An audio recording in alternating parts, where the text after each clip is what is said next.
একটি বাগান ঘেরা বাড়িতে থাকতেন এক বুড়িমা। তার সঙ্গে থাকতো একটি ছোট বানর ছানা। নাও বানর, আম পাড়ো। হ্যাঁ, পাপ্পু আম বুড়িমার পাচ্ছি। খুব কথা শুনতো। সাবধানে নাও, বুড়িমা যা নাও। বলতেন সে তাই করত। এই পাপ্পু, একদিন এই আমটা বুড়িমা কত টাকা? বললেন, আমগুলো অনেক বড় হয়েছে। পাপ্পু, আম কত কিছু টাকা? বাজারে প্রতিটা বিক্রি টাকা করে তো আয়। ধরে দাও। একটা দাও, পাপ্পু আমাকে গাছ দুইটা থেকে দাও আম পাপ্পু। পেড়ে হ্যাঁ, এই ঝুড়ি নিন। ভরে মাথায় ধন্যবাদ। নিয়ে বাজারে গেল। সেখানে গ্রাহকদের আম বিক্রি করে টাকা নিয়ে বাড়ির পথে হাঁটতে লাগলো। ওই পাপ্পু, পথে টাকা দুই ঝুড়ি চোর, নিয়ে যাচ্ছে। বিকাশ হ্যাঁ, আর পিছন পিছন পটলা যা, সুযোগ তাকে নিব। দেখে ভাবলো এই বানরটাকে বিক্রি করলে অনেক টাকা পাবে। তারা কলার মধ্যে ঘুমের ওষুধ মিশিয়ে পাপ্পুকে খেতে দিল।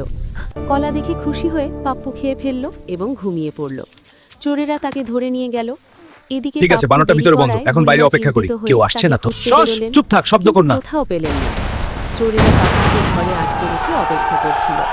হঠাৎ রাস্তার পাশে ওই বাঁদরটা তাদের ট্রাকের বাড়িতে নিচে, একটি ধরো। লরি হ্যাঁ, ধাক্কা দেখো, দিলে পাশে ধরুন, বাড়ির পালাবে না। অর্ধেক ভেঙে পড়ে। হ্যাঁ, ভিড় কেউ দেখে আটকে তারা রেখেছিল। বুঝলো পাপ্পু পাপ্পু সাধারণ নিরাপদ বানর ফিরে নয়, এসেছিস। তার